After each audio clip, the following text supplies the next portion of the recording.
සුබ දවසක් කියලා ඔයගොල්ලෝ හැමෝම අදත් හෙරිටේජ් ශ්‍රී ලංකා YouTube channel එකට පිළිගන්නවා. ඉතින් කලින් vlog එකේ ලොව සුපතල සීගිරිය ගැන වීඩියෝ එකක් අප්ලෝඩ් කරලා තියෙනවා. ඉතින් ඔයා තාමත් ඒක බලලා නැත්නම් දැම්ම ගිහින් ඒ vlog එක බලලා හෙරිටේජ් ශ්‍රී ලංකා channel එක subscribe කරන්න.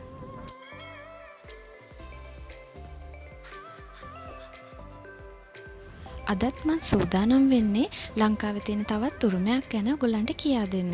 ඉතින් ඊතරම් ප්‍රසිද්ධියක් නැති වුණත් මෙමගින් කරන කාර්ය සුළුවෙන් කියා නිම කිරීමට අපිට කොහෙත්ම හැකියාවක් නැහැ.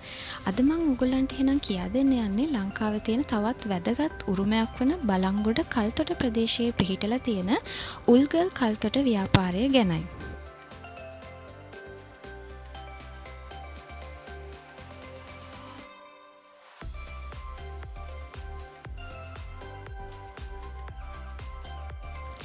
බලංගොඩ සිට කිලෝමීටර් 32ක් පමණ දුරින් පිහිටි කල්තොට ප්‍රදේශයේ අපූර්ව දේශගුණයකින් සහ සුන්දර වටපිටාවකින් යුත් ප්‍රදේශයක් විදියට හඳුන්වා දෙන්න පුළුවන්. කොළඹ ඉඳන් කල්තොට ප්‍රදේශයට එන කෙනෙකුට කිලෝමීටර් 161ක් පමණ දුරක් ගෙවාගෙන තමයි මේ සඳහා ළඟා වෙන්න සිදුවන්නේ. ශ්‍රී ලංකාවේ අතරමැදි කලාපයට අයත් වන මෙහි වියලි කලාපීය මෙන්ම තෙත් කලාපීය වනාන්තරද පිහිටලා තියෙනවා දැක ගන්න පුළුවන්. මේ ප්‍රදේශයේ වැවෙන ශාඛා අතරට සංජීවනී නම් දුලබ ඔසු පැලෑටියද බිංකොහොඹ, කොතල, හිඹුටු, නෙල්ලි, බුරුත, වීර ආදී ශාකද පෙන්වා දෙන්න පුළුවන්. මේ ප්‍රදේශයේ ජීවත් වන සිව්පා සතුන් අතරට කළු අඳුරා, දිවියා, මීමින්නා, දඬුලේනා ආදී සතුන් සංචාරය කිරීමේදී අපේ නෙත ගැටෙනවා.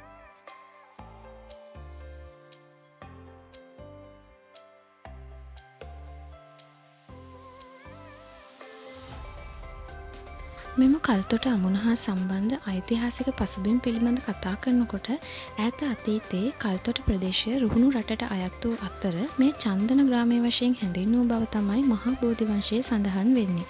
ඒ වගේම ලංකාවේ රාජ්‍ය පදවි ප්‍රාප්තව සිටි ගජබා රජ සමයේදී කල්තොට ප්‍රදේශය නීලානම් ප්‍රභූවරයෙකුට පැවරූ බව ඉතිහාස තොරතුරුවල සඳහන් වෙනවා. නමුත් ජනප්‍රවාදවල සඳහන් වෙන්නේ කල්තොට වම්මියුර ප්‍රාදේශීය පාලකයෙකු විසින් ඉදිකළ බවක්. කොහොම වුණත් මෙහි වම්මියුර සහ දකුණු ඉවුර උක් කොළයක හැඩයට සැකසී තිබූ බැවින් උල්ගල් කල්තොට ව්‍යාපාරය ලෙස පසුකාලීනව නම් තබා තියෙනවා.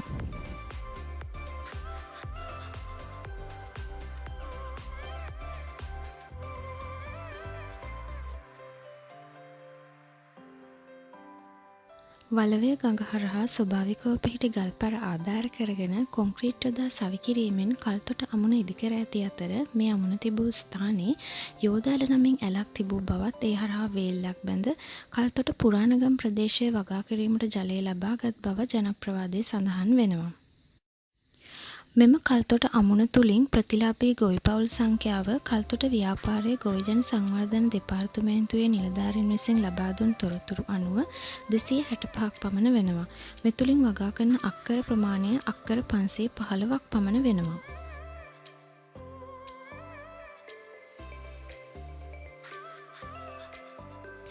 ඉතින් ඔයාලත් මේ කල්තොට අමුණ බලන්න ඒ ප්‍රදේශයට යනවා නම් මේ සම්බන්ධ පරිසරය රැක ගැනීමට කටයුතු කිරීම ඉතාමත්ම වැදගත් වෙනවා.